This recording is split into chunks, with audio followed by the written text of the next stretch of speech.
శ్రీమాత్రే నమః. అందరికీ శుభోదయం అండి. నాగుల చవితి శుభాకాంక్షలు. అందరూ పూజ చేసుకున్నారా? పుట్టకెళ్ళి వాళ్ళు పుట్టకెళ్ళారా? మాకైతే పుట్టకెళ్ళే అలవాట్లేదండి. ఇంట్లోనే సుబ్రహ్మణ్యేశ్వర స్వామి పడక దగ్గర ఆవు పాలు పోసి చిమ్మిలి అవి నైవేద్యం పెడతాము. అది ఆ పద్ధతి. మామూలుగా ఇవాళ శనివారం వచ్చింది, లేకపోతే ఒంటిపూట ఉంటాము. కొంతమంది పూర్తి ఉపవాసం ఉంటారు, చలవ చేసి ఇవే తింటారు. ఏదైనా పళ్ళు పాలు అలాంటివే వేడి చేసి ఇవి టిఫిన్స్ అవి కూడా తినరు నాగుల చవితి ఉపవాసానికి. నాకు తెలిసి మా పద్ధతి ప్రకారం అయితే ఇదేంటి నాగుల చవితికి. నాగుల చవితి అంటే నాగేంద్రుడు అంటే సుబ్రహ్మణ్యేశ్వర స్వామేనండి. ఎందుకు ఆయన సర్పరూపం దాల్చాడంటే వల్లీ దేవసేన ఇద్దరు భార్యలు కదా ఆయనకి. షష్ఠీదేవే దేవసేన, వల్లీదేవి నాగకన్య. ఆమె మనుష్య రూపంలో ఉండగా ఈయన ఇష్టపడ్డాడు చాలా. అయితే అప్పుడు ఆవిడ వివాహం చేసుకోవాలంటే ఒక కోరిక కోరింది, ఈయన కూడా సర్పరూపం దాల్చాలని. అందుకని ఆయన సుబ్రహ్మణ్యేశ్వరుడు సర్పరూపం దాల్చి నాగేంద్రుడు అయ్యాడు. సుబ్రహ్మణ్యేశ్వరుడు నాగేంద్రుడు ఇద్దరు ఒకళ్ళే అన్నమాట. అయితే స్కందుడు సుబ్రహ్మణ్యేశ్వరుడు ఒకటే. అయితే ఈ సుబ్రహ్మణ్యేశ్వరుని ప్రార్థిస్తే సంతానం లేని వాళ్ళకి సంతానం కలుగుతుందండి. సంతానం ఉన్నవాళ్ళు వాళ్ళ అభివృద్ధిలోకి వస్తారు. తర్వాత వంశంలో ఏమైనా దోషాలు ఉంటే పోతాయి. అప్పుల బాధలు అలాంటివి ఉన్న వాళ్ళకి అవి తొలగిపోతాయి. అన్ని విధాల సుబ్రహ్మణ్యేశ్వరుడి ఆరాధన చాలా మంచిది. చాలామందికి సుబ్రహ్మణ్యేశ్వరుడు ఇలవేల్పుగా కూడా ఉంటాడు. మా ఇలవేల్పు కూడా సుబ్రహ్మణ్యేశ్వరుడే. అది సుబ్రహ్మణ్యేశ్వరుడు ఎలవేల్పు. కానీ మా అమ్మ మా నాయనమ్మ గారు వాళ్ళంతా ఎక్కువ వెంకటేశ్వర స్వామిని కొలిచేవారు. అది కానీ ఇలవేల్పు అయితే సుబ్రహ్మణ్యేశ్వరుడే. నేను చాలామందికి ఇలవేల్పు కూడా సుబ్రహ్మణ్యేశ్వరుడే చూశాను. నా పూజ అయితే అయిపోయింది. నిన్న పొద్దున్న చాలా తలనొప్పిగా ఉండి వీడియో చేయలేదండి. తర్వాత మా ఆడబడుచుకి కొంచెం సర్జరీ అదే అయింది. ఆ తర్వాత హాస్పిటల్కి వెళ్ళి తన దగ్గర కూర్చుని చాలాసేపు అది వచ్చాను. దాంతో ఇంకా వీడియోలు చేసే వీలు పడలేదన్నమాట. అయితే నేను ఒక ప్రార్థన చెప్పాను కదా, యూనివర్స్కి మనం మంచిగా చెప్పాలి, మెసేజ్ మంచిగా పంపాలి అని చెప్పి.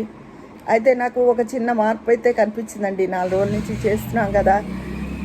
ఇప్పుడు తుని సంఘటన జరిగింది కదా, ఒక ముసలాయన తాత అని చెప్పి ఒక చిన్నపిల్లని మీద అఘాయిత్యం అది చేయడం. అయితే అతను మరి ఎన్కౌంటరే చేశారో అతనే దూకేశాడో తెలియదు, కానీ వెంటనే ఆ కేసు సాగదీయడం జరగకుండా ఇమీడియట్గా పనిష్మెంట్ అయితే దొరికింది. అది ఒక అంటే మనం చేసే ఇది గొప్పని కాదు, కానీ ఒక ప్రేయర్కి ఫలితం ఉంటుంది అని వెంటనే ఇమీడియట్ శిక్ష లభించింది అని నేను అనుకుంటున్నాను. అలాగే ఏ శిక్ష అయినా కఠిన, ఇంకోళ్ళు భయపడి ఇలాగ అలాంటి వెధవ పనులు చేయడానికి ఉండాలి. అది ఎన్కౌంటర్ చేసినా తప్పులేదు. ఆడపిల్లలు కూడా కొంత 8th క్లాస్ అంటే కొంత ప్రాయం వస్తుందిగా, కొంత బుర్ర అది తెలుసుకుని ఇంట్లో తల్లి కూడా ఇలాగ ఇప్పుడు గుడ్ టచ్ బ్యాడ్ టచ్ అని చిన్నపిల్లల నుంచి నేర్పిస్తున్నారు. అలాగా తల్లి చెప్పాలి, కొంత పిల్లలకు అవగాహన కల్పించాలి. ఎవరు చేతులు వేసినా ఒప్పుకోకూడదు, ఎవరు పిలిచినా వెళ్ళకూడదు, ఇవన్నీ తల్లే చెప్పగలదు. కాబట్టి ఆడపిల్లలు చిన్నప్పటి నుంచి వచ్చినప్పటి నుంచి వాళ్ళకి 3-4 ఏళ్ళ నుంచే ప్రతిదీ చెప్తూ ఉండాలి అని అనుకుంటున్నాను నేను. అలాంటి 13 ఏళ్ల పిల్లకి కొంచెం జ్ఞానం ఉంటుంది కదా. అది అతను చేసింది ఇంకా తప్పు, అందుకని శిక్ష వెంటనే లభించింది. మన ప్రార్థనలు కూడా యూనివర్స్ స్వీకరిస్తోంది అని చెప్పి నాకు అనిపించింది. ఎవ్వరు దీనికి నేను చెప్పిన దానికి ఒప్పుకున్నారు చాలామంది. ఒప్పుకున్న వాళ్ళు ఎవ్వరు మానకండి, తెలిసిందా? అలా ఎప్పటికైనా మన దేశం సుభిక్షంగా ఉంటుంది. మన వంతు మన కృషి. బయటికి వెళ్ళి మదర్ తెరీసా బోల్డ్ సేవలు అవి మనం చెయ్యలేము. మనకి తోచినంతలో మనం ఏం కష్టపడక్కర్లేదు. ఒక ప్రార్థన చేయడానికి బాధే ఉందండి. అది ఇంకేంటి సంగతులు, ఏం చేస్తున్నారు అందరూ? మీ పూజలు ఏంటి? అది ఇంకా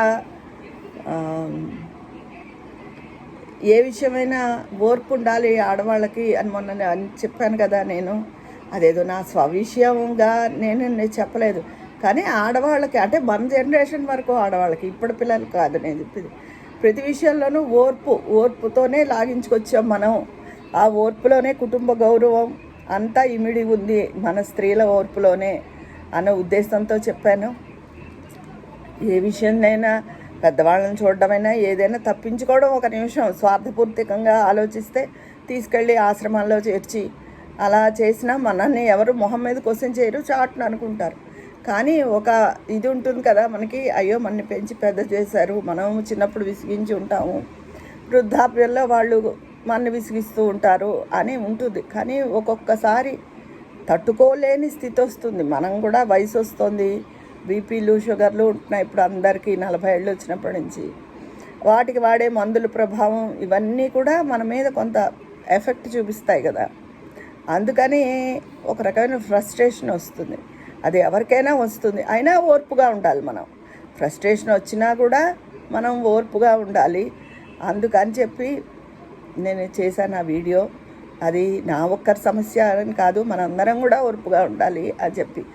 అటువంటి బాధ్యతలు లేని వాళ్ళు మామూలుగా ఉండి వాళ్ళకి అలా అంటారు అని అనిపిస్తుంది. ఏదైనా దిగితేనే లోతు తెలుస్తుంది కదా.